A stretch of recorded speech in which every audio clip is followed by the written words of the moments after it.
Hi guys, magandang hapon. Kahit andito na ako sa harap ng bintana guys, grabe pa rin yung init ko kasi grabe pa rin yung init, grabe pa rin yung pawis ko kasi kakatapos lang namin mag-dance. Mamaya i-upload ko yung aking Kiat Jiday. Sige lang, Kiat Jiday. Tingnan niyo naman ang buhok ko guys. Pinatirintas ko sa aking hipag. Kasi nakigaya ako kay RC.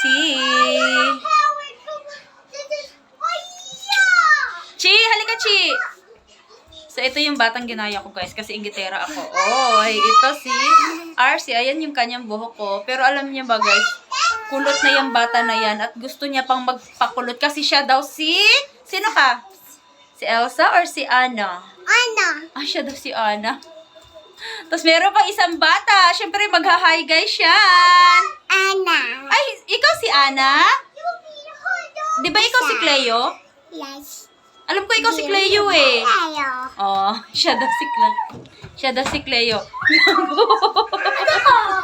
Ito naman, nalaglag sa upo. Siya ay isang bungal. Galing ka nga kuya. Ganun daw. Paano magtawag ng hangin? Hindi siya marunong.